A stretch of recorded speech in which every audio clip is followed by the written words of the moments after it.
Good morning. This is Philip Koerper. This is the Philip Koerper Show. This is episode 35, September 2018.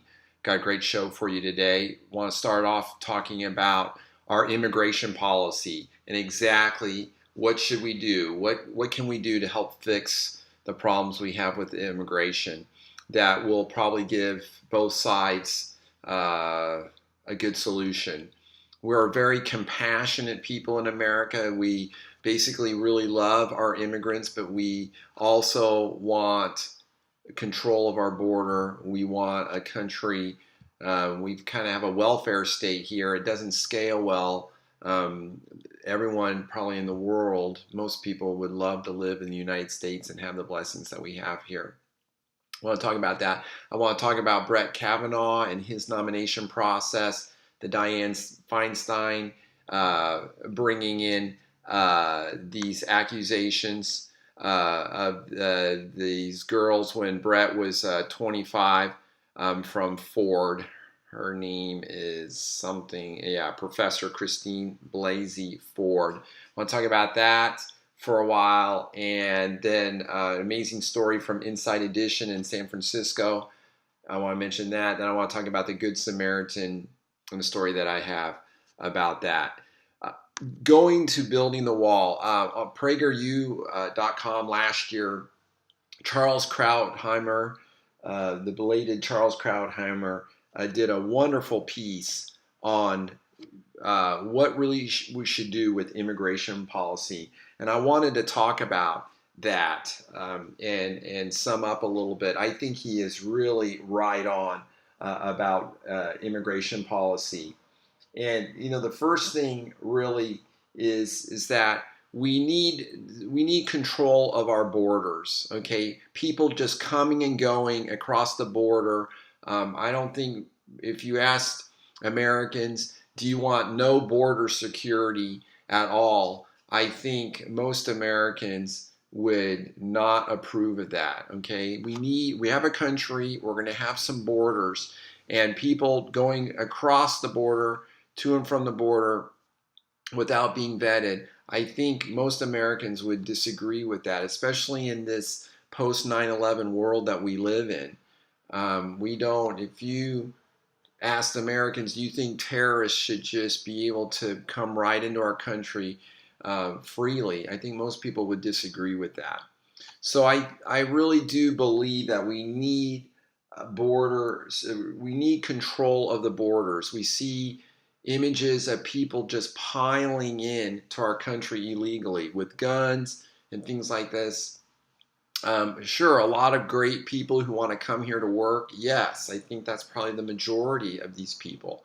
But just the criminals coming across our border or using our welfare system, the other people doing that, or taking jobs from Americans who really want to work. These are all things that can happen. And the drug cartels too. So number one, we really need to regain our borders, is Charles Krautheimer's supposition here, and I think he's really right. The second thing is, what do we do with all the illegal aliens who are here in this country? Okay, what do we do with all of them? Okay, now I think we humanely want to deal with this. Okay, let's look at that.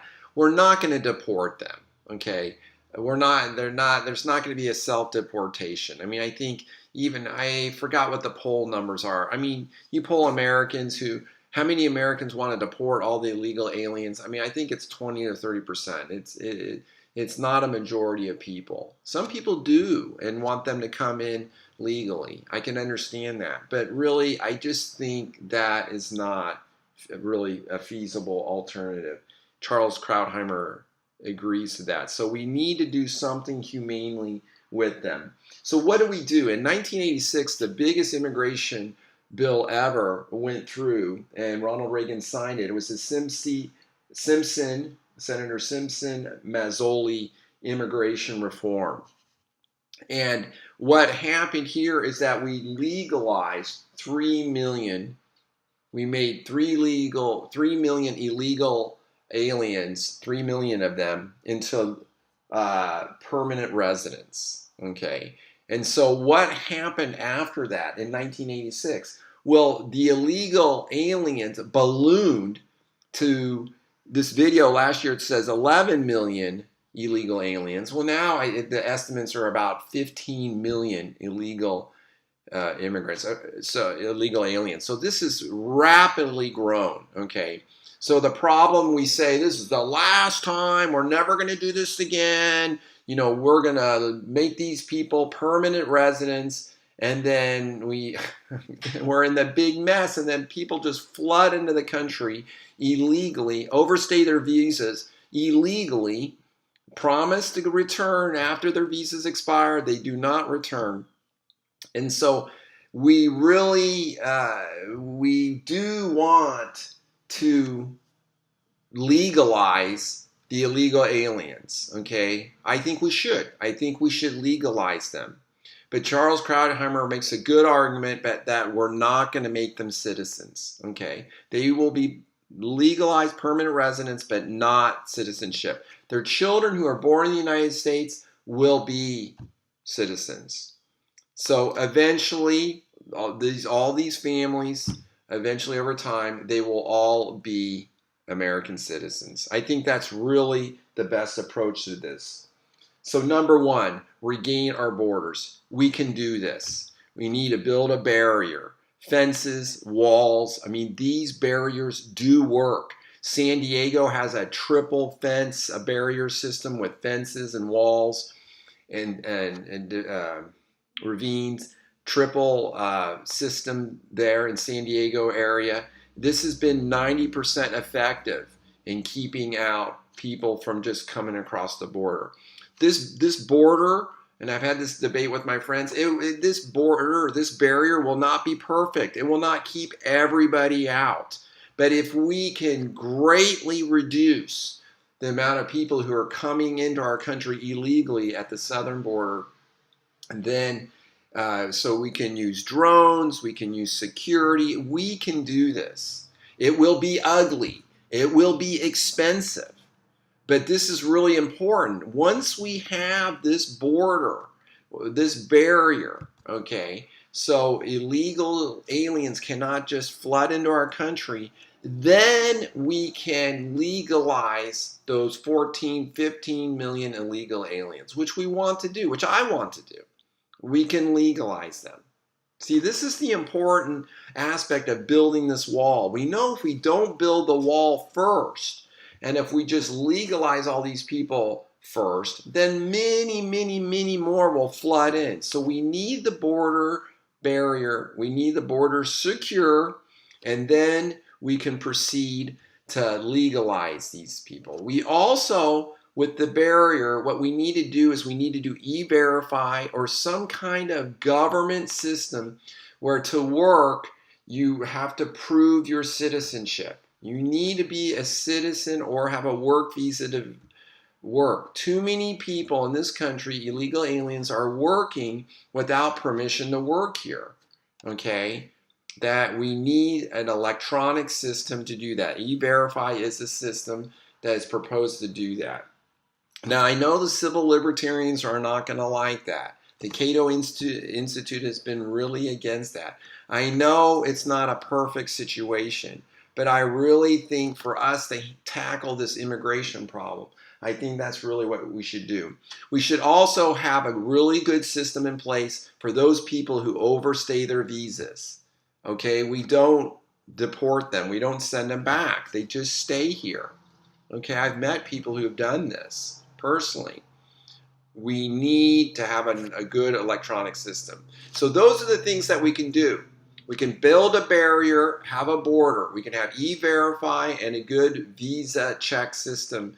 We get that all secured up. And then we can legalize those 15 million illegal aliens. They can live and work in the United States, but not legally, but they cannot be citizens. Their children will be citizens. I think this is just a very common sense, best situation. We want to radically control our borders, but we want to radically legalize these people. and they can pay a fine or something else, but we can legalize, we can go ahead and legalize those people are here. I think that really is just the best way of going after this. And I really like these ideas. Now, this attitude of this wall or these barriers don't work. Even Europe is building walls and fences to protect their borders. Hungary, Macedonia, Bulgaria, Austria, Greece, Spain, and even Norway. Okay. Now, the West Bank, the state of Israel, has built a wall. Okay. It is working very well at keeping people out of the country from coming in illegally. So these barriers, these walls, these fences do work. This is not a Berlin Wall. The Berlin Wall kept people in East Germany. Okay? We are not keeping people in the United States. We are preventing other people from coming in illegally. This is a symbol of our sovereignty. Yes, this barrier, this wall, these fences will be ugly, but we've had other barriers in front of buildings that are concrete barriers that are not very pretty to look at. Yes, but I think this is really the best thing that we can do. And it's really can solve, our immigration problems. And so I love that. And I think, President Trump was elected because of his commitment to building a wall. Okay, it resonates with his supporters. Initially, this was not immigration. It was not the top of my list. I really want smaller government, lower taxes, less regulation, strong military. These things are really top. But immigration reform is something very important. And very important to a lot of people, especially the people who elected Donald Trump. And I think they've got a point. Okay, these immigrants, the Republicans have enjoyed the cheap labor of these illegal aliens, and the Democrats really like their votes. Okay, these people vote. Somehow they vote. They eventually vote. California used to be a Republican state. And with all the immigration, they are a Democrat state. So the Democrats feel like politically these immigrants or, these illegal aliens benefit them. And so I really think this is really a great solution to the problem. And we're not, these 14, 15 million illegal aliens who are here. We could just ignore them like we are doing now. But I don't think that's right. So we should legalize them with this system after we secure the border, after we get E-Verify and the visa expiration situation under control. Great. I want to talk about Brett Kavanaugh. So this is really amazing how Senator Dianne Feinstein on July 30th, she receives this letter from Christine Blasey Ford, okay? And says that when she was a teenager, Brett Kavanaugh and this other guy in a room closed the door, turned loud music on, and then they tried to take her clothes off, put his hand over her so she couldn't scream, okay? And she ran, and then she got off. So this is what she's accusing Brett Kavanaugh of kind of jumping on her and trying to take her clothes off. She didn't say that he succeeded in any of this. So these are her accusations. I think this is 35, 37 years ago. I think this was in New Jersey. I think it's a misdemeanor. It's not a felony if you're convicted of doing this. The statute of limitations is 1 year on this misdemeanor situation. Of course, in the case of rape, there is apparently, the way I understand, no statute of limitations. This is would be a state crime. Anyhow, the FBI has already investigated Brett Kavanaugh. They haven't found anything wrong in his past. And so now Senator Feinstein, the Democrats are saying, oh, well, we need a full investigation now. We need the FBI to look into this. Now, Christine Blasey Ford has the same lawyer that Bill Clinton had against Paula Jones. This is really fascinating. I asked some of my more left-leaning friends about this. They're not even super excited about this, okay? So Dianne Feinstein is taking a lot of grief from this. And so today is Monday, and they were going to have Ford testify originally. It's funny how Senator Feinstein, she didn't reveal. She said this was the accuser was anonymous, but she revealed that and then put a lot of pressure on Ford to reveal herself.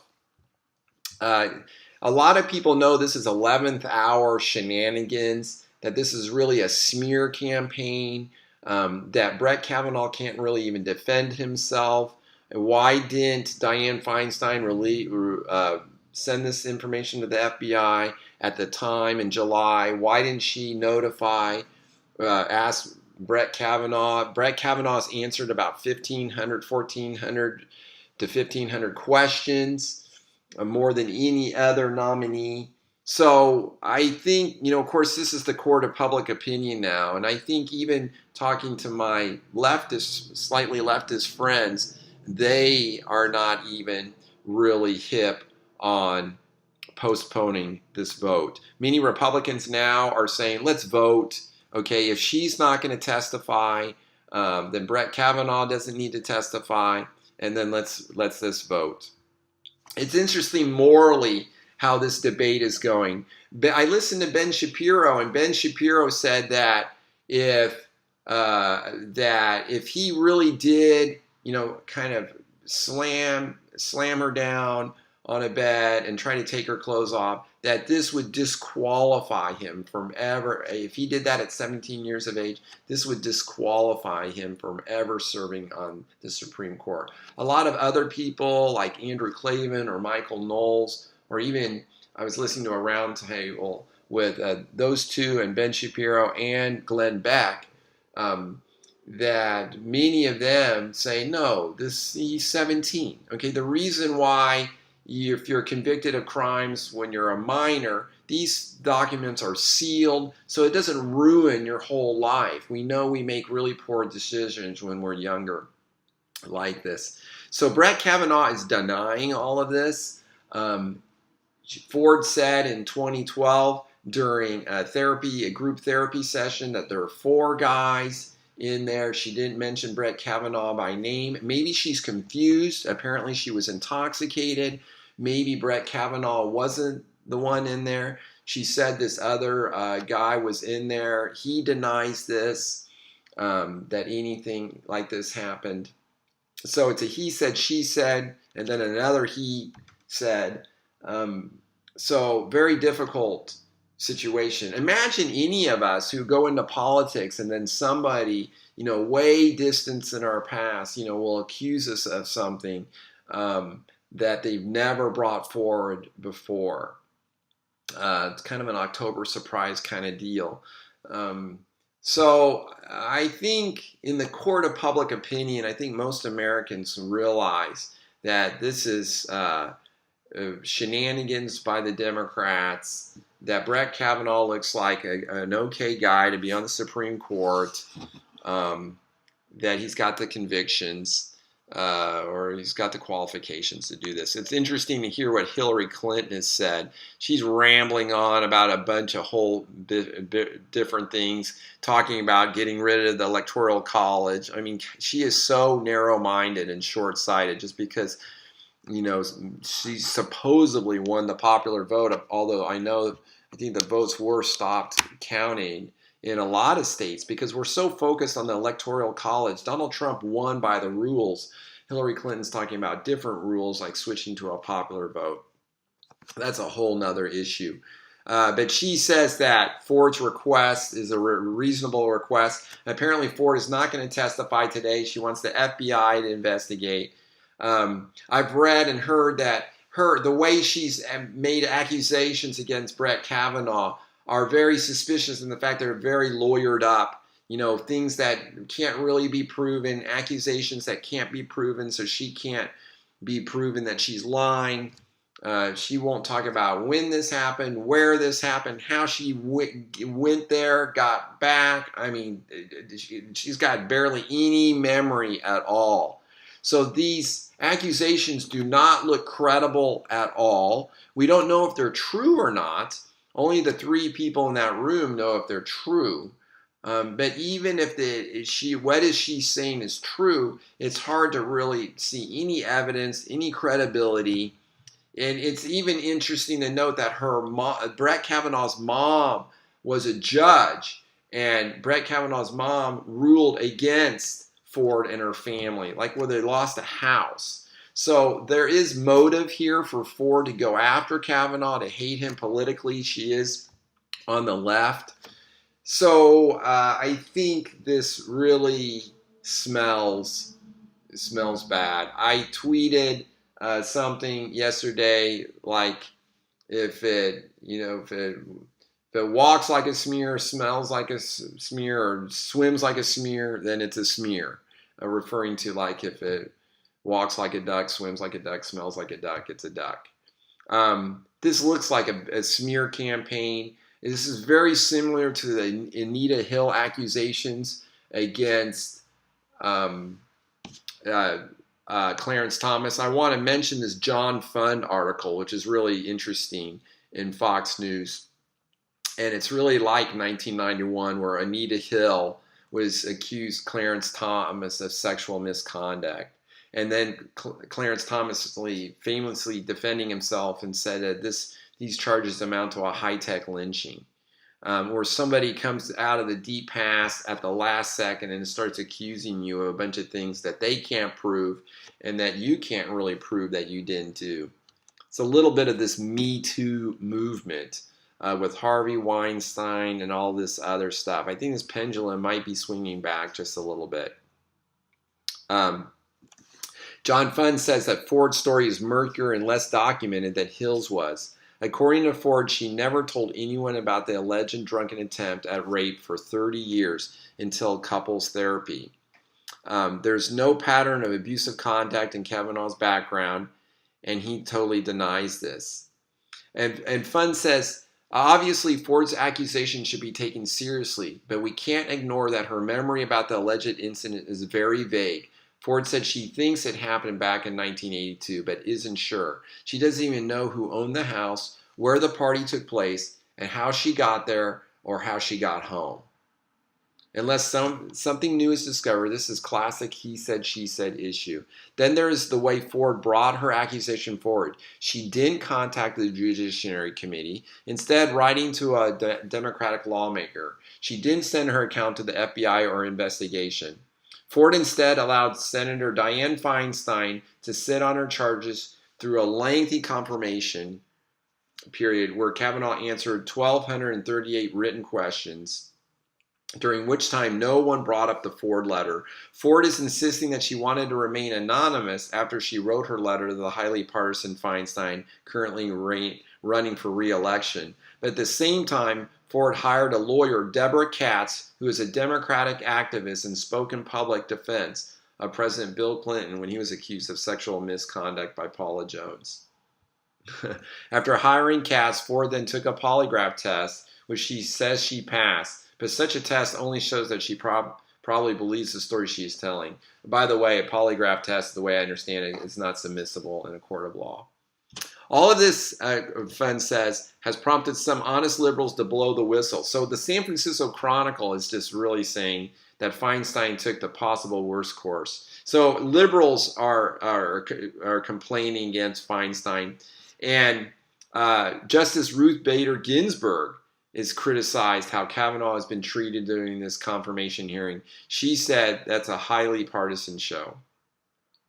So, and even my leftist friends are skeptical about Feinstein here. So anyhow, my prediction that this is just going to blow over. Today, I guess Ford is just going to ask for FBI to do a big lengthy thing. It looks like the Democrats are just obviously this whole time have been stalling this nomination out. They don't want this to happen before the midterms. I guess they are assuming that they're going to use it for political fodder to rally up their own constituencies, or maybe even hoping that the Democrats take over the Senate and therefore they can just not have enough votes for this. So this is politics 101. It's a little bit brutal, but it's political. And I do think Mitch McConnell's been really good, and Charles Grassley, the head of this committee, that, I mean, they were going to vote on Thursday, and so they put off the vote because of this. Okay, so the Democrats really got what they wanted. They wanted the vote to be delayed. They want everything to be delayed. So they really, I think, got what they wanted with this. So I think the Republicans were really being nice, which is good in the Senate to be nice. But I'm really hoping this works. Now, remember, if Brett Kavanaugh stands down, I forgot the other lady. There are other nominees that President Trump's got in the waiting who are even more conservative than Brett Kavanaugh. I remember like the 5 that we were looking at. There was 2 or 3 that I thought were more conservative than Brett Kavanaugh. I was actually a little bit disappointed with Brett Kavanaugh because I want someone who really interprets the Constitution as it is written. A real constitutionalist is probably the best way for me to say that. And Brett Kavanaugh wasn't the top pick of some of the people I really trust with this. So anyhow, even if he steps down, but of course then the nomination process will take some time. We can't rush it. The Democrats will cry foul. And so we probably can't get it done before the midterms. And that's what the Democrats want. So I hope the Republicans stand firm on this. Even Jeff Flake, who was opposed, I mean, of course, he's a never-Trumper. He was all exercised about these revelations of these Ford accusations. But even now, he says that if she's not going to testify, then let's just vote. And so that's good news. That is really good news. Lindsey Graham tweets, requiring an FBI investigation of a 36-year-old allegation without specific references to time or location before Professor Ford will appear before the Judiciary Committee is not about finding the truth, but delaying the process till after the midterm elections. Okay, I think that's really obvious. So I think that's really, it's true to form.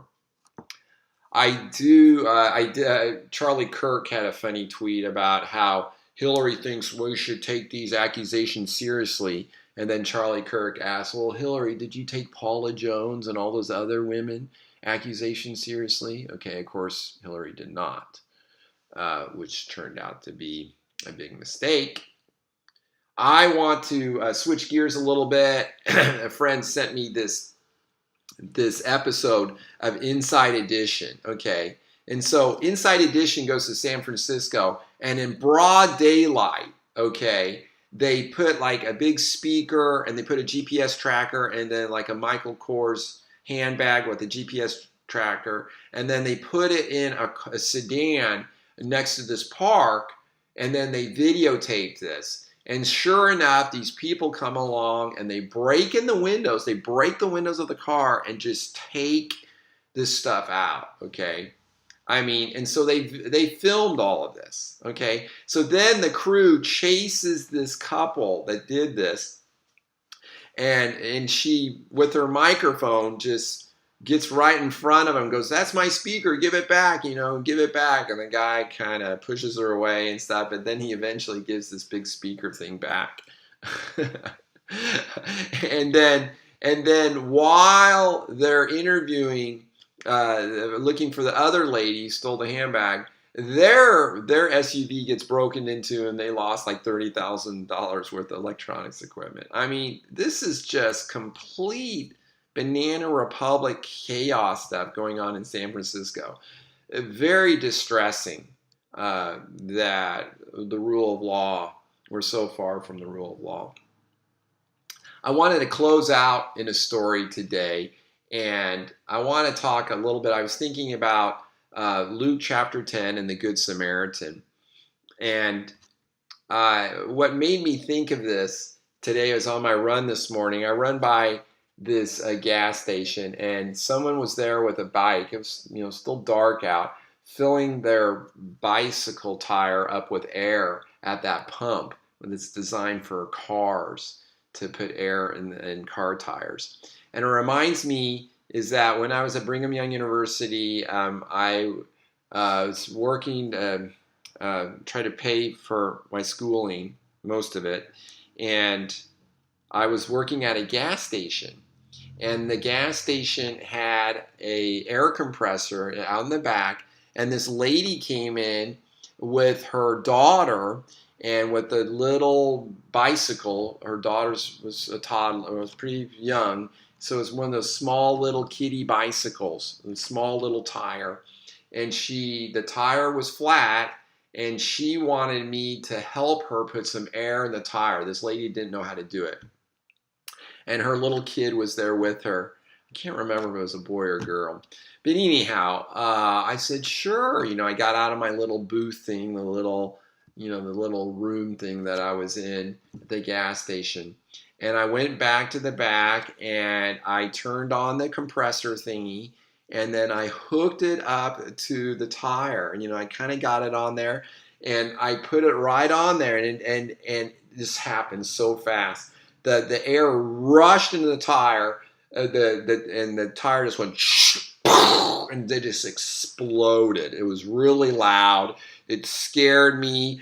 The girl or the kid started crying. And the mom was just like horrified, and I was horrified, and I was so sorry. I was so apologetic. I mean, I couldn't replace the tire. I think I tried to negotiate with her and how I could fix that. And she was sweet and kind, but kind of left with her kid crying. I mean, I was trying to be a good Samaritan. I was trying to help, but I really didn't know what I was doing. And I broke her tire and her tube. It was quite sad, but it reminded me of seeing that bicycle being inflated with a tire reminded me of the story. But anyhow, in Luke 10, verse 25, and behold, a certain lawyer stood up and tempted him, this is Christ, saying, Master, what should I do to inherit eternal life?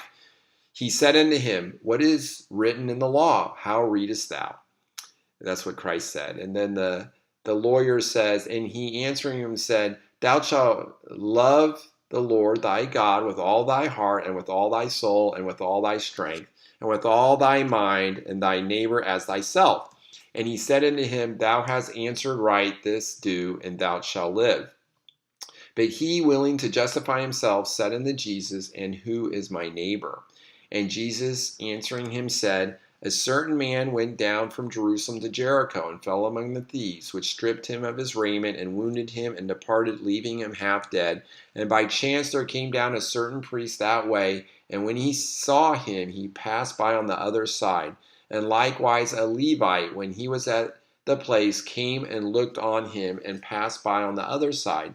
But a certain Samaritan, as he journeyed, came where he was, and when he saw him, he had compassion on him, and went to him, and bound up his wounds, pouring in oil and wine, and set him on his own beast, and brought him to an inn, and took care of him. And on the morrow when he departed, he took out 2 pence, and gave them to the host, and said unto him, Take care of him, and whatsoever thou spendest more, when I come again, I will repay thee. Which now of these 3 thinkest thou was neighbor unto him that fell among the thieves? And he said, He that shewed mercy on him. Then Jesus said unto him, Go and do likewise. I love this story of the Good Samaritan. I love this story of reaching out and serving others. And I think Christ really set the example. I love how this parable can apply to ourselves in reaching out and being kind to others. Thank you so much for listening. You can find these podcasts at philkoerper.com, or on iTunes, The Philip Koerper Show, or on SoundCloud, search The Philip Koerper Show, and also on YouTube, searching The Philip Koerper Show. Thank you so much for listening.